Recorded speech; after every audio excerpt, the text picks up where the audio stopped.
കേരളത്തിലെ ലോക്സഭാ മണ്ഡലങ്ങളുടെ മത്സരചിത്രം പരിശോധിക്കുന്ന 20ലെത്ര അതിലേക്ക് സ്വാഗതം. ഇന്ന് നമ്മൾ പരിശോധിക്കുന്നത് തിരുവനന്തപുരം ലോക്സഭാ മണ്ഡലമാണ്. കേരളത്തിൽ ത്രികോണ മത്സരം നടക്കുന്ന ലോക്സഭാ മണ്ഡലങ്ങളുടെ സ്വഭാവം പരിശോധിച്ചാൽ ത്രികോണ മത്സരം നടക്കുന്ന അപൂർവ മണ്ഡലങ്ങളിലൊന്നാണ് തിരുവനന്തപുരം. എന്തുകൊണ്ട് ത്രികോണ മത്സരം നടക്കുന്നുവെന്ന് ചോദിച്ചാൽ 2014-ലും 2019-ലും ബി ജെ പി ഉൾക്കൊള്ളുന്ന അല്ലെങ്കിൽ BJP നേതൃത്വം നൽകുന്ന NDA രണ്ടാം സ്ഥാനത്തെത്തിയ കേരളത്തിലെ ഏക മണ്ഡലമാണ് തിരുവനന്തപുരം. അത് പറയുമ്പോൾ BJP രണ്ടാം സ്ഥാനത്തെത്തിയെങ്കിലും സമീപകാല ചരിത്രത്തിൽ തിരുവനന്തപുരം ലോക്സഭാ മണ്ഡലത്തിൻ്റെ ചരിത്രം കോൺഗ്രസിന് അനുകൂലമാണ്. 2009 മുതൽ ഇന്ത്യൻ നാഷണൽ കോൺഗ്രസ്സിലെ ശശി തരൂർ വിജയിക്കുന്ന മണ്ഡലമാണിത്. 2024 അദ്ദേഹം വീണ്ടും മത്സരിക്കുമ്പോൾ തിരുവനന്തപുരം നിലനിർത്താനാകുമോ എന്ന ചോദ്യം അദ്ദേഹത്തിന് മുമ്പിലുണ്ട്. NDAയിൽ BJPയുടെ രാജീവ് ചന്ദ്രശേഖറും ഇടതുമുന്നണിയിൽ CPIയിലെ പന്ന്യൻ രവീന്ദ്രനുമാണ് എതിരാളികൾ. രാജീവ് ചന്ദ്രശേഖർ നിലവിൽ കേന്ദ്രമന്ത്രിയാണ്. NDA അധികാരത്തിലെത്തിയാൽ വീണ്ടും കേന്ദ്രമന്ത്രിയാകും എന്ന് പ്രചരിപ്പിക്കാൻ പ്രയാസമില്ല BJPയെ സംബന്ധിച്ച്, NDAയെ സംബന്ധിച്ച്. ഈ പ്രചാരണവും ശശി തരൂർ എന്ന അല്ലെങ്കിൽ ശശി തരൂരിൻ്റെ വിശ്വപൗരൻ എന്ന പ്രതിച്ഛായയും തമ്മിലാണ് തിരുവനന്തപുരത്തെ നമ്മൾ ഒറ്റ നോട്ടത്തിൽ നോക്കുമ്പോൾ പ്രധാനപ്പെട്ട ഏറ്റുമുട്ടൽ. ഇതിലേതാണ് അല്ലെങ്കിൽ ഈ രണ്ട് പ്രതിച്ഛായകളിൽ കേന്ദ്രമന്ത്രിയായിട്ട് മത്സരിക്കുന്നു, വീണ്ടും NDA അധികാരത്തിലെത്തുകയാണെങ്കിൽ കേന്ദ്രമന്ത്രിയാകും എന്ന പ്രചാരണം ഒരു ഭാഗത്ത്, ശശി തരൂരിനെക്കുറിച്ച് ശശി തരൂർ ഒരു വിശ്വപൗരനാണ്, അദ്ദേഹം 3 വട്ടം തിരുവനന്തപുരം ജയിച്ചതാണ്.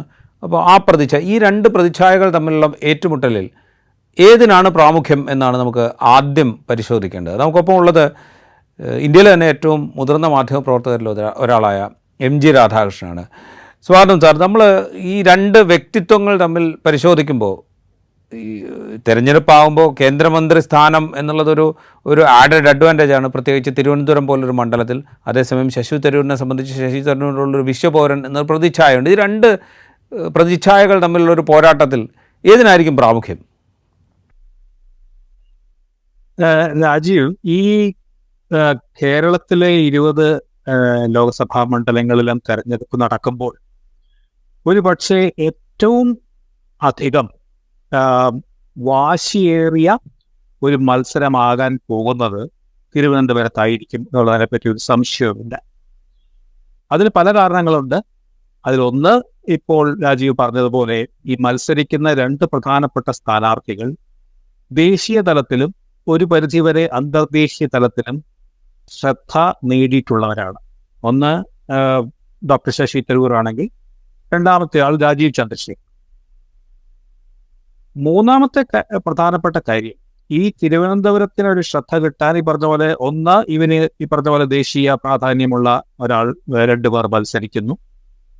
2, BJP കേരളത്തിൽ രണ്ടാം സ്ഥാനത്ത് വന്ന ഒരേ ഒരു മണ്ഡലമാണ് തിരുവനന്തപുരം ലോക്സഭാ മണ്ഡലം. കഴിഞ്ഞ തവണ മാത്രമല്ല, അതിനു മുമ്പ്. അപ്പോൾ BJPക്ക് വിജയത്തിൻ്റെ അടുത്തെങ്കിലും വരാൻ സാധ്യതയുണ്ടെന്ന് അവർ കണക്ക് കൂട്ടുന്ന ഒരു പ്രധാനപ്പെട്ട മണ്ഡലമാണ്. 2019 അപേക്ഷിച്ച് 2014 തെരഞ്ഞെടുപ്പ് നമുക്കറിയാവുന്നതുപോലെ രാജഗോപാൽ എന്ന BJP സ്ഥാനാർത്ഥി വിജയത്തിൻ്റെ അടുത്ത് വരെ എത്തിയിട്ടാണ് പരാജയപ്പെട്ടു പോയത്. അവസാന നിമിഷം വെറും 15,000 വോട്ടോളമാണ് ശശി തരൂരിനെന്ന് ലഭിച്ച ഭൂരിപക്ഷം. 2019 വീണ്ടും ശശി തരൂർ അദ്ദേഹത്തിൻ്റെ 2009 പോലെ അദ്ദേഹത്തിൻ്റെ ഭൂരിപക്ഷം 100,000 ഉയർത്തുകയും, അപ്പോൾ ഒരു V ഷേപ്പിലാണ് ശശി തരൂരിൻ്റെ ഭൂരിപക്ഷത്തിൻ്റെ വളർച്ച. ആദ്യം വളരെ 100,000 പിന്നെ 15,000, വീണ്ടും 100,000. അപ്പോൾ ഈ രണ്ട് പ്രധാനപ്പെട്ട കാരണങ്ങൾ കൊണ്ടും ഏറ്റവും രൂക്ഷമാകുന്ന മത്സരം, ഏറ്റവും ശ്രദ്ധ ആകർഷിക്കുന്ന മത്സരം, ഇത് രണ്ടുമാണ് ഇവിടെ ഏറ്റുമുട്ടാൻ പോകുന്നത് എന്നുള്ളതിനെ പറ്റി ഒരു സംശയമുണ്ട്. ശശി തരൂർ തീർച്ചയായിട്ടും അദ്ദേഹത്തിന് ഒരു അറ്റ് തികച്ചു കഴിഞ്ഞിരിക്കുന്നു. അദ്ദേഹം ഒരു തീരെ അപരിചിതനായി വന്ന ആദ്യത്തെ തെരഞ്ഞെടുപ്പ് മുതൽ അദ്ദേഹം ഇന്ന് തിരുവനന്തപുരം മണ്ഡലത്തിൽ ഒരു ശക്തിയോടെ മറ്റൊരു എതിരാളി പോലും എന്താ പറയുക, അദ്ദേഹത്തിന്റെ അടുത്തെത്താൻ പറ്റാത്ത രീതിയിൽ അദ്ദേഹത്തിന്റെ ഒരു ശക്തി ഇവിടെ ഉറപ്പിച്ചു കഴിഞ്ഞിരിക്കുന്നു. ഒരു പക്ഷേ ഇടതുപക്ഷം പോലും പറ്റിയ ഒരു സ്ഥാനാർത്ഥിയെ കിട്ടാനില്ല എന്ന് സംശയിച്ച ഒരു മണ്ഡലമാണ് തിരുവനന്തപുരം. അങ്ങനെ കേരളത്തിൽ അങ്ങനെ ഒരു അവസ്ഥ ഉണ്ടാവുക എന്നുള്ളത് വളരെ വളരെ എന്താ പറയുക വിചിത്രമായിട്ടുള്ള ഒരു കാര്യമാണ്. അപ്പം അങ്ങനെ അത്രയ്ക്ക് തിരുവനന്തപുരം ആണെങ്കിൽ വാസ്തവത്തിൽ പല കാലങ്ങളിലും വളരെ പ്രവചനാതീതമാക്കിയ ഫലം നൽകിയ ഒരു മണ്ഡലമാണ്. പലരും ധരിച്ചിരുന്ന പോലെ ചിലപ്പോൾ വളരെ പ്രശസ്തരായവർ പരാജയപ്പെട്ടു, വളരെ പ്രശസ്തരായവർ വിജയിച്ചു. വി കെ കൃഷ്ണമേനോൻ ജയിച്ചു, എം.എൻ. ഗോവിന്ദനായർ ജയിച്ചു, പിന്നെ ഒന്ന് തോറ്റു. എം.എൻ. ഗോവിന്ദനായർ നീലലോഹിതദാസിനെ പോലെയുള്ള ഒരു അന്നത്തെ ഒരു ജൂനിയർ നേതാവാണ് പരാജയപ്പെടുത്തിയത്. ഒ.എൻ.വി. കുറുപ്പിനെ പോലെ മലയാളത്തിലെ ഏറ്റവും പ്രശസ്തനായ കവി പരാജയപ്പെട്ടത് തിരുവനന്തപുരത്തിന് പുറത്ത് അറിയപ്പെടാത്ത ഒരു കോൺഗ്രസ് സ്ഥാനാർത്ഥിയായിട്ട്. അപ്പം ഇങ്ങനെ തിരുവനന്തപുരം എന്ന് പറയുന്നത് പൊതുവേ ഒരു അൺപ്രഡിക്റ്റബിൾ ആയിട്ടുള്ള ഒരു മണ്ഡലമാണ്. രാഷ്ട്രീയ, സാമൂഹ്യ, പിന്നെ സമവാക്യങ്ങളെല്ലാം മാറി മറിഞ്ഞും കുഴഞ്ഞു മറിഞ്ഞും ഒക്കെ വരുന്ന ഒരു മണ്ഡലമാണ്. പക്ഷെ അതിൽ നിന്ന് വ്യത്യസ്തമായിട്ടാണ് ഈ കഴിഞ്ഞ 3 തെരഞ്ഞെടുപ്പുകളായിട്ട് കോൺഗ്രസിൽ പ്രത്യേകിച്ച് ശശി തരൂർ ഇവിടെ നില ഉറപ്പിച്ചിരിക്കുന്നു. അപ്പോൾ അതുകൊണ്ട് പക്ഷെ അവിടെ ഇത്തവണ എന്താണ് മാറ്റം വരാൻ പോകുന്നത് എന്നുള്ളതിനെ കുറിച്ചാണ് വാസ്തവത്തിൽ നമുക്ക് ചില സ്പെക്കുലേഷൻ നടത്താവുന്നത്. അതിലേക്ക് പോകാറായെങ്കിൽ നമുക്ക് അങ്ങോട്ട് പോവാം. റൈറ്റ്. നമ്മൾ ഈ 2 സ്ഥാനാർത്ഥികളുടെ കാര്യം പറയുമ്പോൾ തരൂരും രാജീവ് ചന്ദ്രശേഖറുമാണ് ഈ തലപ്പൊക്കം കൊണ്ട് മുന്നിട്ട് നിൽക്കുന്നതെന്ന് നമുക്ക് പറയാം. പക്ഷെ അത് പറയുമ്പോഴും ഈ തരൂരിൻ്റെയോ രാജീവ് ചന്ദ്രശേഖറിൻ്റെയോ പ്രചരിപ്പിക്കപ്പെടുന്നൊരു വലിപ്പം അവകാശപ്പെടാനില്ല CPIയുടെ സ്ഥാനാർത്ഥി, ഇടത് ജനാധിപത്യ മുന്നണിയുടെ സ്ഥാനാർത്ഥി പന്ന്യൻ രവീന്ദ്രൻ. പക്ഷേ 2005 ഉപതെരഞ്ഞെടുപ്പിൽ 74,200 വോട്ടിന് തിരുവനന്തപുരത്ത് നിന്ന് വിജയിച്ച ചരിത്രമുണ്ട് പന്ന്യൻ രവീന്ദ്രന്. ഈ തരൂരിനും രാജീവ് ചന്ദ്രശേഖരനുമെതിരെ പന്ന്യൻ രവീന്ദ്രനെ സ്ഥാനാർത്ഥിയാക്കുമ്പോൾ ഇടത് ജനാധിപത്യ മുന്നണിയും CPIയും തീർത്തും ഭിന്നമായൊരു തന്ത്രം ഇവിടെ തിരുവനന്തപുരത്ത് പയറ്റുന്നുണ്ടോ? കാരണം വെച്ചാൽ വലിയ തലപ്പൊക്കമുള്ള 2 സ്ഥാനാർത്ഥികൾക്കിടയിൽ സാധാരണക്കാരുടെയും ഇടതുപക്ഷം സവിശേഷമായ അഭിസംബോധന ചെയ്യുന്ന വിഭാഗങ്ങളുടെയും പ്രതിനിധിയായിട്ടുള്ള ഒരാൾ, ജനങ്ങളുമായിട്ട് വളരെയധികം ബന്ധമുള്ള വളരെ ജനകീയമായ പ്രതിച്ഛായയുള്ള ഒരാൾ, അത് എന്ത് മാറ്റമാണ് ഈ തെരഞ്ഞെടുപ്പിൽ ഉണ്ടാക്കാൻ പോകുന്നത്? തീർച്ചയായിട്ടും പന്ന്യൻ രവീന്ദ്രനെ സ്ഥാനാർത്ഥിത്വം പ്രഖ്യാപിക്കുമ്പോൾ രാജീവ് ചന്ദ്രശേഖർ ഇവിടെ സ്ഥാനാർത്ഥി ആയിരുന്നില്ല.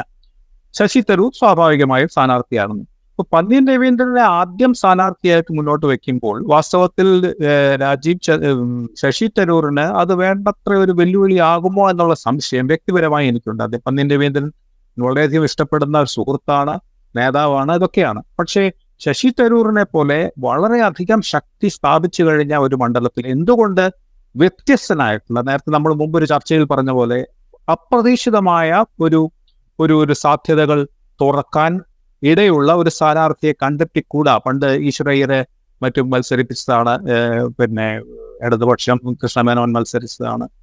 അപ്പോൾ എന്തുകൊണ്ട്? പക്ഷേ വാസ്തവത്തിൽ ഈ തെരഞ്ഞെടുപ്പിന്റെ പ്രചരണം ഒരു ഘട്ടത്തിൽ എത്തിയപ്പോൾ ഇപ്പോഴത്തെ ഇപ്പൊ രാജീവ് ചന്ദ്രശേഖറും ശശി തരൂറും അണിനിരന്ന് കഴിഞ്ഞപ്പോൾ വാസ്തവത്തിൽ പന്ന്യൻ രവീന്ദ്രൻ അദ്ദേഹത്തിൻ്റെതായ രീതിയിൽ അദ്ദേഹത്തിന്റെ ഒരു ശക്തിയും സാധ്യതയും വർദ്ധിപ്പിച്ചിട്ടുണ്ട് എന്നുള്ളതിനെ പറ്റി ഒരു സംശയമില്ല. അദ്ദേഹം തുടങ്ങിയപ്പോൾ അദ്ദേഹത്തിന്റെ സ്ഥാനാർത്ഥിയായി മുന്നോട്ട് വന്ന സമയത്തിന് വ്യത്യസ്തമായി ഇന്ന് പന്ന്യൻ രവീന്ദ്രൻ ഇവർക്ക് ഏതാണ്ട് സമശീർഷനായി രംഗത്തുണ്ട്. നേരത്തെ അതിന് കാരണം പറഞ്ഞ പോലെ ഒന്നാം അദ്ദേഹം ഒരു സാധാരണക്കാരനാണ്. അപ്പോൾ അദ്ദേഹത്തിന് ഈ തെരഞ്ഞെടുപ്പ് രാഷ്ട്രീയത്തിലെ തെരഞ്ഞെടുപ്പ് സമയത്തുള്ള ഈ അതായത് വോട്ടർമാരുടെ മനസ്സുകളിൽ പ്രവർത്തിക്കുന്ന പല ഘടകങ്ങളിലും ഒന്നായി ലോകമാകെ വിലയിരുത്തിയിട്ടുള്ള ഒരു ഘടകമാണ് ഈ അണ്ടർ ഡോഗ് എന്ന് പറയുന്ന ഒരു എന്താ പറയുക സ്റ്റാറ്റസ്. ഒരു സ്ഥാനാർത്ഥി ഒരു അണ്ടർ ഡോഗ് ആയിട്ട് കാണുകയാണ്. അദ്ദേഹം താരതമ്യേന മറ്റുള്ള മഹാരഥന്മാരുടെ ഇടയിൽ അദ്ദേഹത്തിന് അവരുടെ തരത്തിലുള്ള ഒരു വലിയ എന്താ പറയുന്ന ഒരു പ്രതിച്ഛായയും മറ്റും ഇല്ലെങ്കിലും അദ്ദേഹത്തിന് ഒരു അണ്ടർഡോഗിന്റെ പ്രതിച്ഛായയുണ്ട്.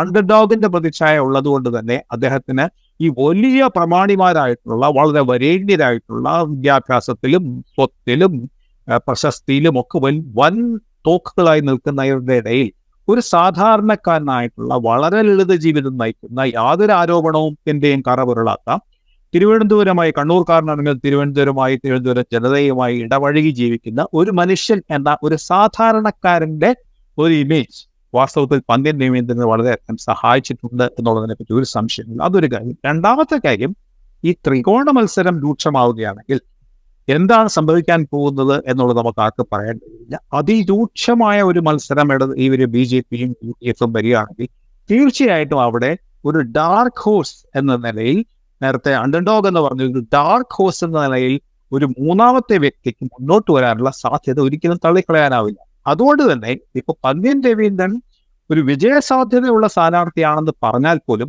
മുമ്പ് തുടങ്ങിയ കാലത്ത് നിന്ന് വ്യത്യസ്തമായി ഇന്ന് അതാരും തള്ളിക്കളയുമെന്ന് തോന്നുന്നില്ല. അതുപോലെയാണ് ആ ത്രികോണ മത്സരം വരുന്നത്. ഇവര് ശശി തരൂരിന് പരമ്പരാഗതമായി ലഭിച്ചിട്ടുള്ള, അല്ലെങ്കിൽ ശശി തരൂരിന് അനുകൂലമായിട്ടുള്ള പരമ്പരാഗതമായിട്ടുള്ള ഒരു കോൺസ്റ്റിറ്റ്യുവൻസി തിരുവനന്തപുരത്ത്, ആ കോൺസ്റ്റിറ്റ്യുവൻസിയിലാണ് രാജീവ് ചന്ദ്രശേഖരനെ പോലെ ഉള്ള ഒരു സ്ഥാനാർത്ഥി കടന്നു കയറാൻ സാധ്യതയുള്ളത്. അതുകൊണ്ട് തന്നെ BJP സംബന്ധിച്ചിടത്തോളം രാജീവ് ചന്ദ്രശേഖർ ഏറ്റവും ഒരു സമർത്ഥമായ നീക്കമാണ് ശശി തരൂരിനെ ചെക്ക്മേറ്റ് ചെയ്യാൻ, ശശി തരൂരിനെ പ്രതിരോധിക്കാൻ.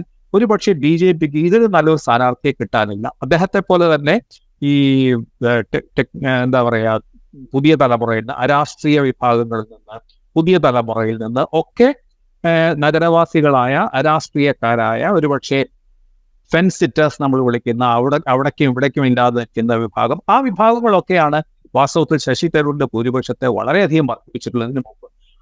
അങ്ങനെയുള്ള ആ വർധനയിലാണ് ഒരുപക്ഷെ രാജീവ് ചന്ദ്രശേഖർ ഒരു വലിയ പങ്ക് പിടിച്ചെടുക്കാൻ സാധ്യതയുള്ളൂ. അപ്പോൾ സ്വാഭാവികമായിട്ടും ആ ത്രികോണ മത്സരം ആത്യന്തികമായി ആർക്കാണ് സഹായകമാകുക, അതായത് തെരഞ്ഞെടുപ്പ് ഫലത്തിന്റെ കാര്യത്തിൽ ഈ ഫസ്റ്റ് പാസ്റ്റ് ദ പോസ്റ്റ് എന്ന് പറയുന്നത് നമ്മുടെ ഈ രീതികൾ വെച്ച് നോക്കുമ്പോൾ അത് ആർക്കാണ് ഫലിക്കാൻ പോകുന്നത്, അവിടെ പന്ന്യൻ രവീന്ദ്രന്റെ സാധ്യത പോലും തള്ളിക്കളയാനാവില്ല എന്നുള്ളതാണ് തിരുവനന്തപുരത്തിന്റെ മത്സരത്തിനെ സവിശേഷമാക്കുന്നതും സവിശേഷമായി അത് ശ്രദ്ധ ആകർഷിക്കുന്നതും ആണ് എനിക്ക് തോന്നുന്നത്. റൈറ്റ്. ഈ പന്ന്യൻ രവീന്ദ്രനെ സ്ഥാനാർത്ഥിയാക്കുമ്പോൾ ഇടതുമുന്നണി ആലോചിച്ചൊരു തന്ത്രം, അത് ഓഫ് ലൈറ്റ്, അതായത് പ്രചരണം അങ്ങ് കൂടുതൽ ശക്തമാകുമ്പോൾ അത് ഗ്രൗണ്ടിൽ പ്രതിഫലിക്കുന്നുണ്ട് എന്ന് തന്നെ നമുക്ക് കണക്കിലാക്കാം. പക്ഷേ ഈ തന്ത്രം തിരുവനന്തപുരത്തിൻ്റെ ഒരു തെരഞ്ഞെടുപ്പ് ചരിത്രവുമായി യോജിച്ചു പോകുന്നുണ്ടോ എന്നുള്ളത് നമ്മളൊന്ന് പരിശോധിക്കേണ്ടതുണ്ട്. ഈ തലപ്പൊക്കമുള്ള നേതാക്കളെ, ഇപ്പോൾ നമ്മൾ പറഞ്ഞ പോലെ ശശി തരൂരാണെങ്കിലും രാജീവ് ചന്ദ്രശേഖർ ആണെങ്കിലും, അങ്ങനെ കേന്ദ്രമന്ത്രി, വിശ്വപൗരൻ എന്നൊക്കെ ഇമേജുള്ള തലപ്പൊക്കമുള്ള നേതാക്കളെ രണ്ട് കൈയും നീട്ടി സ്വീകരിച്ചിട്ടുണ്ട് തിരുവനന്തപുരം. അത്തരം നേതാക്കളെ തോൽപ്പിച്ചിട്ടുമുണ്ട്. 1952 തിരുവനന്തപുരം ലോക്സഭാ മണ്ഡലത്തിലെ ആദ്യത്തെ തെരഞ്ഞെടുപ്പ് നടക്കുന്ന ഘട്ടം മുതൽ തുടങ്ങുന്നുണ്ട് ഈ ചരിത്രം. അന്ന് ആനി മസ്ക്രീനാണ് അവിടെ വിജയിക്കുന്നത്. ആനി മസ്ക്രീനിൽ തുടങ്ങുന്നു സത്യം പറഞ്ഞാൽ ഈ തലപ്പൊക്കമുള്ള നേതാക്കളുടെ വിജയങ്ങളുടെ ചരിത്രം. 1957 ആനി മസ്ക്രീനിൽ തന്നെ തുടങ്ങുന്നു ഈ തലപ്പൊക്കമുള്ള നേതാക്കളുടെ പരാജയങ്ങളുടെ ചരിത്രവും. VK Krishna Menon, MN Govindan Nair, KV Surendranath, K Karunakaran, PK Vasudevan Nair എന്നിങ്ങനെ തിരുവനന്തപുരത്ത് നിന്ന് ജയിച്ച തലപ്പൊക്കമുള്ള നേതാക്കൾ നിരവധിയാണ്. അതിൽ MN ഗോവിന്ദൻ നായരും KV സുരേന്ദ്രനാഥും അവിടെ പിന്നീട് പരാജയപ്പെട്ടിട്ടുണ്ട്. MN നേരത്തെ MG രാധാകൃഷ്ണൻ സൂചിപ്പിച്ചതുപോലെ തന്നെ MN ഗോവിന്ദൻ നായർ തോൽക്കുന്നത് താരതമ്യേന അന്ന് ജൂനിയറായിരുന്ന നീലലോഹിതദാസൻ നാടാർ എന്ന കോൺഗ്രസ് നേതാവിന് മുന്നിലാണ്. KV സുരേന്ദ്രനാഥ് തോൽക്കുന്നത് K കരുണാകരന് മുമ്പിലാണ്. ONV കുറുപ്പ് A ചാൾസിന് മുന്നിലാണ് തോൽക്കുന്നത്. അങ്ങനെ പരാജയപ്പെട്ടവരിലും തലപ്പൊക്കമുള്ള നേതാക്കളുണ്ട്. ഈ നേതാക്കളുടെ തലപ്പൊക്കം തിരുവനന്തപുരത്ത് വോട്ടർമാരെ സ്വാധീനിച്ചിട്ടുണ്ട് എന്നുള്ളതിൽ തർക്കമില്ല. വിജയങ്ങളുടെ ചരിത്രം അത് തെളിയിക്കുന്നുണ്ട്. ഇത് 2024 എത്രത്തോളം പ്രധാനമാകും? അതിന് നമ്മൾ കണക്കാക്കുമ്പോൾ 70% അല്ലെങ്കിൽ 70%-ലധികം നഗര വോട്ടർമാരുള്ള ഇടത്തരക്കാർക്കോ സാമ്പത്തികമായി മുന്നിൽ നിൽക്കുന്ന ഇടത്തരക്കാർക്കോ മുൻതൂക്കം ഉള്ള മണ്ഡലമാണ് തിരുവനന്തപുരം. ഈ മണ്ഡലത്തിൻ്റെ ഒരു സവിശേഷമായ സ്വഭാവം, അതായത് കൂടുതൽ ഇടത്തരക്കാരിൽ തന്നെ സാമ്പത്തികമായി മുന്നോക്കം നിൽക്കുന്നവരുള്ളത്, ഈ ഘടകം ഈ സ്ഥാനാർത്ഥികളുടെ വിജയപരാജയങ്ങളെ സ്വാധീനിക്കാൻ സാധ്യതയുണ്ട് എന്ന് താങ്കൾ കരുതുന്നുണ്ടോ?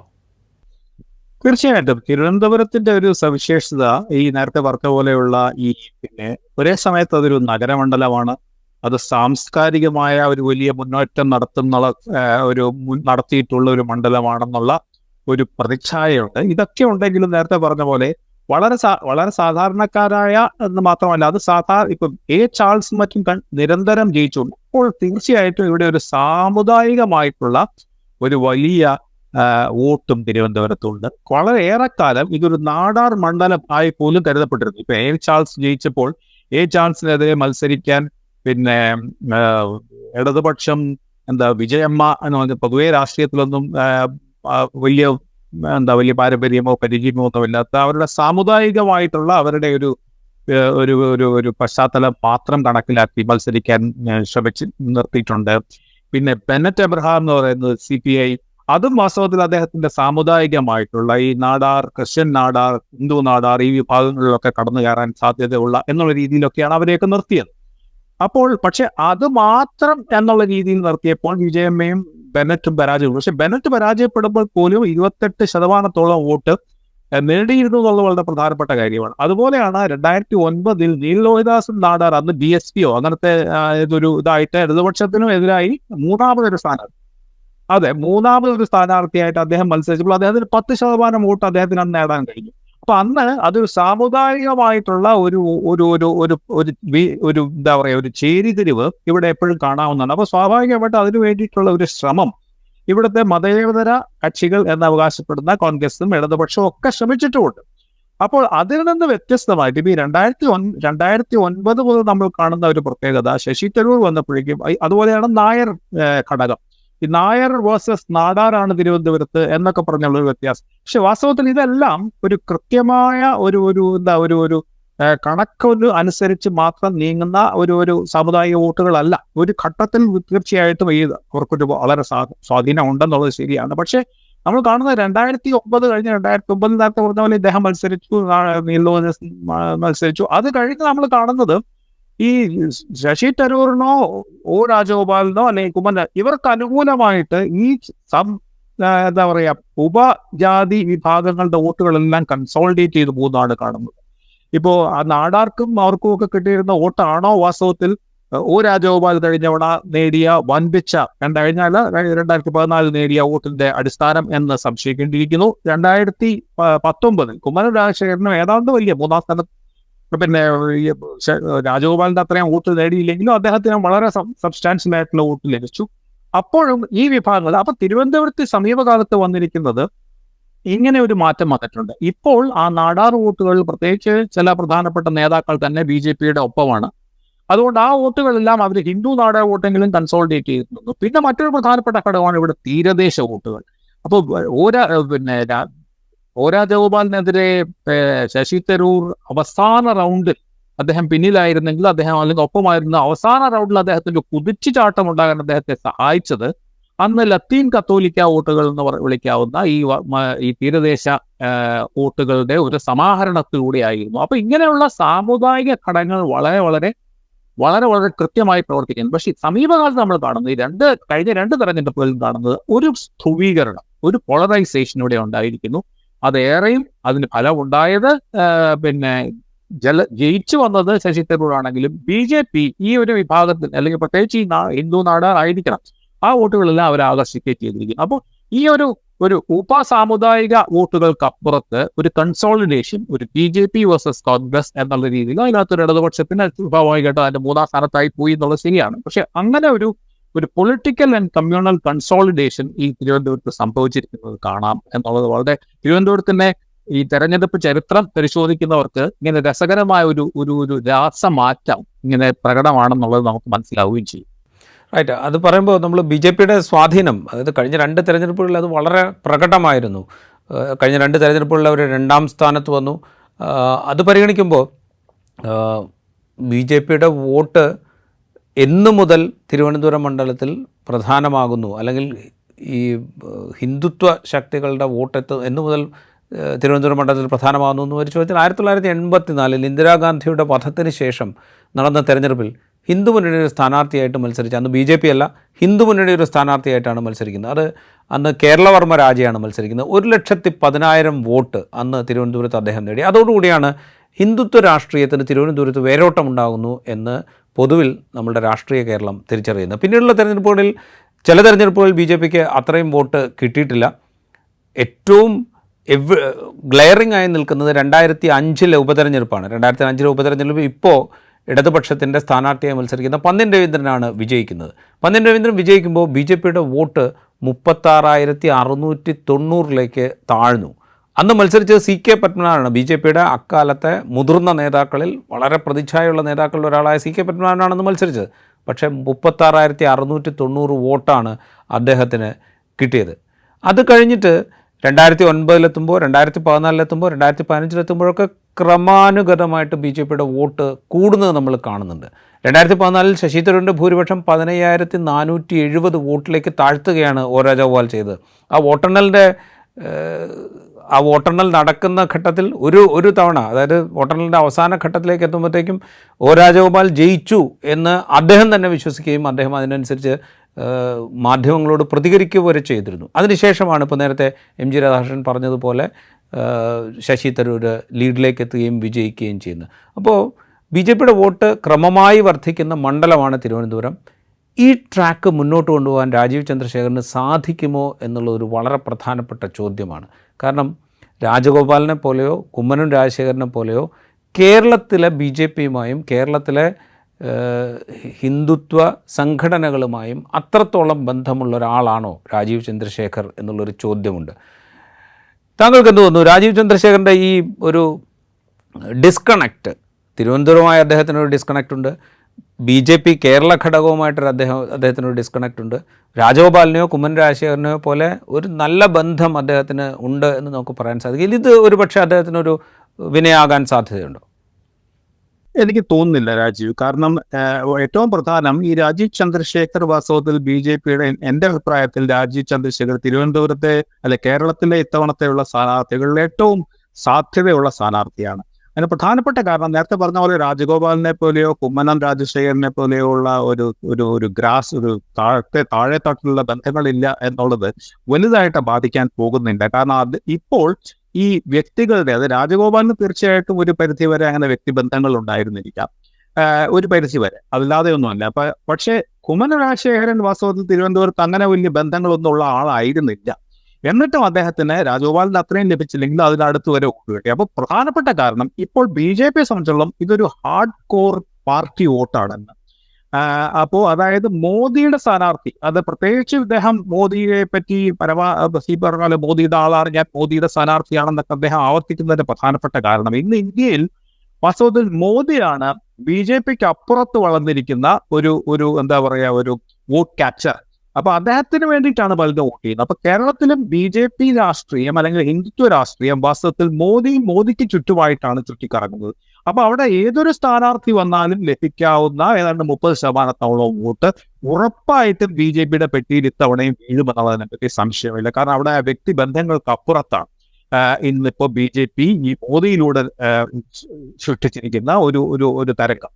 അപ്പൊ അതൊന്ന്. രണ്ടാമത്തെ കാര്യം, അദ്ദേഹത്തിന് പുറകോട്ട് പോവില്ല, അതിപ്പോ മുമ്പോട്ട് പോകാനുള്ള സാധ്യതയുള്ളൂ എന്ന് പറയാൻ കാരണമാണ് നേരത്തെ പറഞ്ഞതുപോലെ ശശി തരൂരിന് പരമ്പരാഗതമായി കിട്ടുന്ന വോട്ടുകളുടെ ഒരു പങ്ക് വാസ്തവത്തിൽ അത് രാജഗോപാലിനോ കുമ്മനത്തിനോ നേടാൻ കഴിഞ്ഞിട്ടില്ല. ആ ഒരു പങ്ക് ഇന്ന് രാജീവ് ചന്ദ്രശേഖറിന് നേടാൻ സാധ്യതയുണ്ട്. കാരണം അദ്ദേഹം അതേ കോൺസ്റ്റിറ്റ്യുവൻസി, ശശി തരൂർ അഡ്രസ് ചെയ്യുന്ന അതേ കോൺസ്റ്റിറ്റ്യുവൻസിയാണ് അദ്ദേഹം അഡ്രസ് ചെയ്യുന്നത്. നേരത്തെ പറഞ്ഞ വിഭാഗങ്ങൾ രണ്ടിടത്തും ഇല്ലാതെ ഇപ്പൊ തിരുവനന്തപുരത്തെ നായർ വോട്ടുകൾ, കരയോഗം മെമ്പർമാരുടെ വിഭാഗം വോട്ടുകൾ, ഇതെല്ലാം ശശി തരൂർ ഒരു വലിയ പരിധിവരെ ആകർഷിക്കാറുണ്ട് അദ്ദേഹത്തിന്റെ കാലത്ത് പോലും. അദ്ദേഹം കാരണം മറ്റ് UDFന്റെ സ്ഥാനാർത്ഥിയായി നിൽക്കുന്നത്.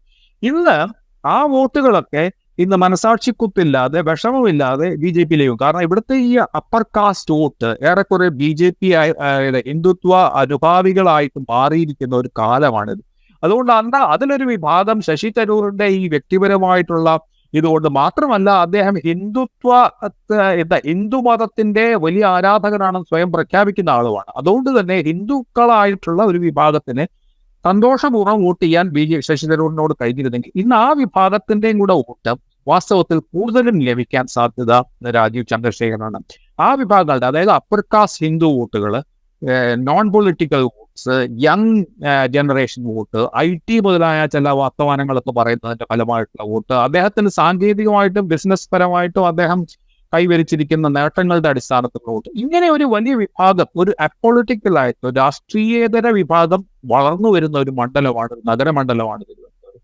ആ മണ്ഡലത്തിൽ ഒരു മഹാഭൂരിപക്ഷം ഇന്നലെ വരെ ബി ജെ പി ശശി തരൂരിന് കിട്ടുന്നുണ്ടെങ്കിൽ അതിൽ കടന്നു കയറാൻ, അതുകൊണ്ടാണ് ഞാൻ പറയുന്നത് ശശി തരൂർ ഒരു സ്മാർട്ട് മൂവാണ്. ശശി തരൂരിനെ രാജീവ് ചന്ദ്രശേഖരനെ നിയോഗിച്ചത് വാസ്തവത്തിൽ ഒരു സമർത്ഥമായ നീക്കമാണെന്ന് പറയാൻ കാരണം പരമ്പരാഗതമായ ബി ജെ പി വോട്ടുകൾക്ക് അപ്പുറത്താണ് വാസ്തവത്തിൽ ജയപരാജയങ്ങൾ തീരുമാനിക്കുന്ന നിർണായകമായിട്ടുള്ള ആ വിഭാഗം. ആ വിഭാഗത്തിൽ ഒരുപക്ഷെ ഇന്നലെ വരെ ശശി തരൂരിന് ലഭിച്ച വോട്ടിന്റെ ഒരു പങ്ക് രാജീവ് ചന്ദ്രശേഖറിന് പോകുമ്പോൾ ഈ 2-3% വ്യത്യാസം വാസ്തവത്തിൽ തെരഞ്ഞെടുപ്പ് ഫലത്തെ തന്നെ അടിസ്ഥാനപരമായി മാറ്റാൻ കഴിയുന്ന ഒന്നാണ് എന്നുള്ള സംശയമില്ല. അതുകൊണ്ട് ബി ജെ പിക്ക് സാധ്യത കൂടുതലാണ് ഇത്തവണ എന്നാണ് എനിക്ക് തോന്നുന്നത്. പക്ഷെ നേരത്തെ അവിടെയുള്ള പ്രശ്നം പ്രശ്നമുള്ളത് ഈ ത്രികോണ മത്സരം വാസ്തവത്തിൽ ഒരു ഡാർക്ക് ഹോഴ്സിനെ പ്രതീക്ഷിക്കാത്ത മറ്റൊരു സ്ഥാനാർത്ഥിയെ സഹായിക്കുമോ എന്നുള്ളത് മാത്രമാണ് കേരളത്തിൽ തിരുവനന്തപുരത്ത് കാണാറുള്ളത്. റൈറ്റ്. നമ്മൾ ഈ രാജീവ് ചന്ദ്രശേഖരൻ്റെ സാധ്യത പറയുമ്പോൾ നമ്മൾ ശശി തരൂരിൻ്റെ ഒരു പ്രയാസങ്ങൾ, അല്ലെങ്കിൽ 2009 അദ്ദേഹം ഒരു പുതിയ സ്ഥാനാർത്ഥിയായിട്ട് എത്തുമ്പോൾ അന്ന് കോൺഗ്രസിൽ വലിയ അതൃപ്തി ഉണ്ടായിരുന്നു. പക്ഷേ 2014 19 പാർട്ടിക്കുള്ള പ്രശ്നങ്ങളെ മറികടക്കാൻ തരൂരിന് സാധിച്ചു. 2014 വലിയ വെല്ലുവിളി ഉണ്ടായെങ്കിലും പാർട്ടിക്കുള്ളിൽ നിന്നായിരുന്നില്ല ഒരുപക്ഷെ അദ്ദേഹത്തിന് വെല്ലുവിളി. 2019 അങ്ങനെ ഒരു വെല്ലുവിളി ഉണ്ടായിരുന്നു. പക്ഷേ 2024 ശശി തരൂരിൻ്റെ സ്ഥാനം അങ്ങനെ തന്നെയാണോ എന്നൊരു ചോദ്യമുണ്ട്. കാരണം കോൺഗ്രസ് പ്രസിഡന്റ് സ്ഥാനത്തേക്ക് അദ്ദേഹം മത്സരിച്ചു.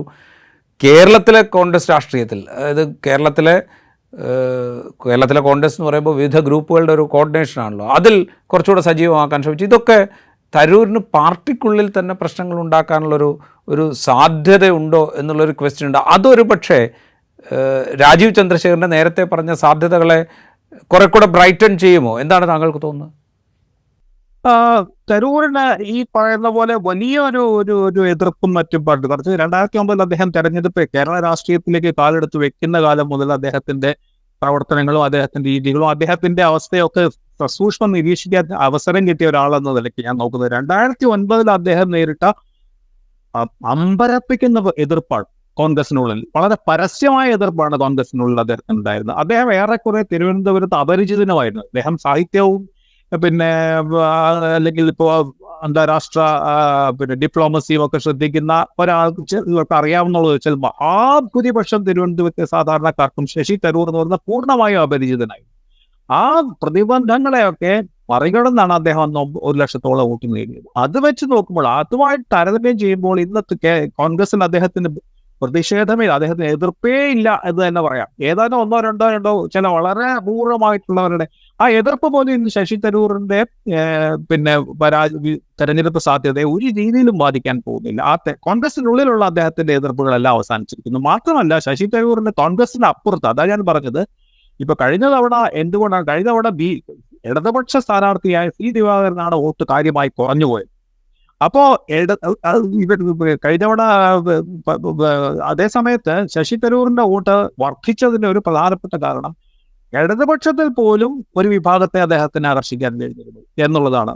അപ്പോ അതുണ്ട്. അതിന് പുറമെ നേരത്തെ ഞാൻ പറഞ്ഞ പോലെ ഈ സാധാരണ കോൺഗ്രസിനോ ഇടതുപക്ഷത്തിനോ പോകാത്ത ഒരു BJP അനുഭാവ ഒരു സവർണ ഹിന്ദു വോട്ടിന്റെ ഒരു വലിയ വിഭാഗത്തിനെ ആകർഷിക്കാനും അദ്ദേഹത്തിന് കഴിയുന്നു. അപ്പോൾ ഒരു തന്റെ പൊളിറ്റിക്കൽ ആയിട്ടുള്ള വോട്ടിന് അപ്പുറത്ത് ഒരു വലിയ വിഭാഗത്തിനെ കൂടെ ആകർഷിക്കുന്നതുകൊണ്ടാണ് അദ്ദേഹത്തിന് ഈ നിരന്തരമായിട്ടുള്ള വമ്പൻ വിജയങ്ങൾ ലഭിക്കുന്നത്. അതുകൊണ്ട് അങ്ങനെ ഒരു പ്രശ്നം അദ്ദേഹത്തിന് ഉണ്ടാവുമെന്ന് എനിക്ക് തോന്നുന്നില്ല. ആകെയുള്ള പ്രശ്നം നേരത്തെ പറഞ്ഞ പോലെ ആ ഒരു നോൺ പൊളിറ്റിക്കൽ ആയിട്ടുള്ള ആ കോൺസ്റ്റിറ്റ്യുവൻസിയിലെ ഒരു വിഭാഗം ഇത്തവണ അദ്ദേഹത്തിന് കിട്ടിക്കൊണ്ടിരുന്നത് ഇന്ന് രാജീവ് ചന്ദ്രശേഖരനായിരിക്കും വോട്ട് ചെയ്യുക.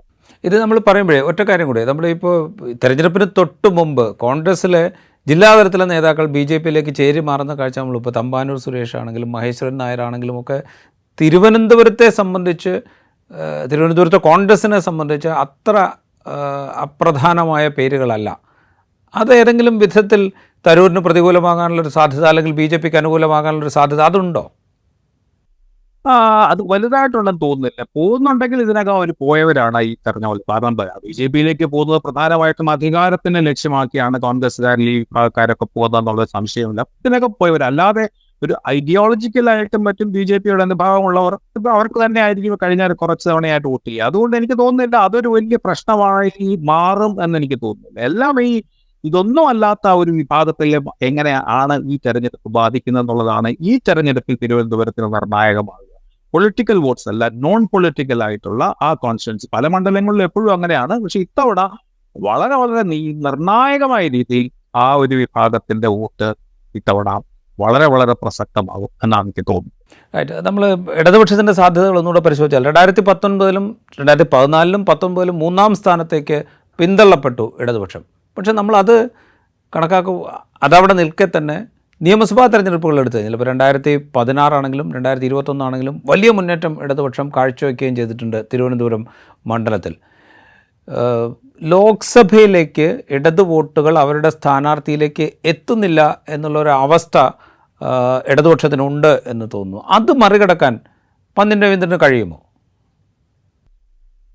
എനിക്ക് സംശയമാണ്. കാരണം ഒരു കേരളത്തിലെ വളരെ അസാധാരണമായ ഒരു അവസ്ഥകളിലൊക്കെയാണ് ഇടതുപക്ഷം ലോക്സഭയിലേക്ക് പിന്നെ വലിയ വോട്ട് നേടുന്നത്. നമ്മുടെ ഈ കാലത്തെ ഇടതുപക്ഷത്തിന്റെ വോട്ടിലൊന്നും വലിയ വ്യത്യാസമൊന്നുമില്ല. ഇപ്പൊ 28 നേരത്തെ CDവാറിന്റെ വോട്ട് അല്പം കുറഞ്ഞെങ്കിലും, കാരണം രാമേന്ദ്രൻ നായരെ അപേക്ഷിച്ച് അല്പം കുറഞ്ഞെങ്കിലും വാസ്തവത്തിൽ അതൊരു ഇടതുപക്ഷത്തിന്റെ വോട്ടിൽ വലിയ വ്യത്യാസമൊന്നും ഉണ്ടാകുന്നില്ല. ഇപ്പോൾ 28 അല്ലെങ്കിൽ 26 ഇങ്ങനെയൊക്കെ നിൽക്കുന്നു. 1-2% ഉണ്ടെന്നുള്ളത് വളരെ ചെറുത് തോന്നില്ല. അതുകൊണ്ട് ഇടതുപക്ഷത്തിന്റെ വോട്ട് അവിടെ കിട്ടാത്തത്, അവിടെ ഈ അസംബ്ലിയിൽ കിട്ടുന്ന വോട്ട് തന്നെയാണ് അവർക്ക് എപ്പോഴും കിട്ടുന്നത്, സംശയമൊന്നുമില്ല, അതിനപ്പുറത്തില്ല. പക്ഷെ ലോക്സഭയിൽ പലപ്പോഴും ഇടതുപക്ഷത്തിന്റെ അപ്പുറത്തുനിന്ന് ലഭിക്കുന്ന വോട്ടുകളുണ്ടല്ലോ, ഇടതുപക്ഷത്തിന്റെ സാധാരണ ഹാർഡ് കോർ വോട്ടുകളല്ലാതെ വോട്ടുകളും ഇവിടെ ലഭിക്കുമ്പോഴാണ് എപ്പോഴും എല്ലാ തെരഞ്ഞെടുപ്പിലും അവരാണ് അങ്ങനെ, അതാണ് തെരഞ്ഞെടുപ്പിന്റെ വിജയപരാജയങ്ങളെ തീരുമാനിക്കുക. അങ്ങനെ അവർക്ക് ലഭിക്കാറുള്ള വോട്ടുകളാണ് പലപ്പോഴും ലോക്സഭയിൽ കോൺഗ്രസിന് മറ്റും മറിഞ്ഞു പോകുന്നത്. അത് ഇത്തവണയും ഏതാണ്ട് അങ്ങനെയൊക്കെ തന്നെ ആവാനാണ് സാധ്യത. കാരണം ഇടതുപക്ഷത്തിന് അതല്ലാതെ മറ്റൊരു കാണില്ല. പിന്നെ ഉള്ളത് ഞാൻ നേരത്തെ പറഞ്ഞ പോലെ ഈ ഹാർഡ് കോർ വോട്ട് അല്ലാത്ത രീതിയിൽ ഇടതുപക്ഷത്തിന് ഇത്തവണ ആകർഷിക്കാൻ കഴിയുന്നത് നേരത്തെ പറഞ്ഞ കാരണങ്ങൾ കൊണ്ട്. രണ്ട് എന്താ പറയാ, അതിഭീമന്മാർ മത്സരിക്കുന്നു, വലിയ വരേണ്യരായിട്ടുള്ള 2 സ്ഥാനാർത്ഥികൾ മത്സരിക്കുന്നു. ഒരു സാധാരണക്കാരനായ പന്ന്യൻ രവീന്ദ്രനോടുള്ള ഒരു സിമ്പതി വോട്ട്, ഒരു അണ്ടർഡോഗിനോടുള്ള സിമ്പതി വോട്ട്, ഇത് വളരെ ചെറിയ നിസ്സാരമല്ല. പലപ്പോഴും അത് വളരെ നിർണായകം പോലും ആവാറുണ്ട്. പല മത്സരങ്ങളിലും, വലിയ മത്സരങ്ങളിലും ഈ അണ്ടർഡോഗ് എന്ന് പറയുന്ന ഒരു പ്രതിഭാസം തന്നെ ഇങ്ങനെയാണ് വരുന്നത്. കാരണം അപ്രതീക്ഷിതമായി വരുന്ന ഒരു സിമ്പതി അദ്ദേഹത്തിനോട് ഈ പറഞ്ഞ പോലെ എല്ലാവർക്കും ഉള്ള ആർക്കും അദ്ദേഹത്തിനോട് എതിർപ്പില്ല. അപ്പൊ ഇതെല്ലാം ചിലപ്പോൾ ഒരു വലിയ ഘടകത്തിൽ നോൺ പൊളിറ്റിക്കൽ വോട്ട്സിനെ, ഒരു വിഭാഗത്തിനെങ്കിലും ആകർഷിക്കാൻ സാധ്യതയുണ്ട് എന്നുള്ളതിന്റെ അപ്പുറത്ത് ഹാർഡ് കോർ ഇടതുപക്ഷ വോട്ടുകൾ പരമ്പരാഗതമായ രീതിയിൽ തന്നെ ഇത്തവണ പോകുന്നത്.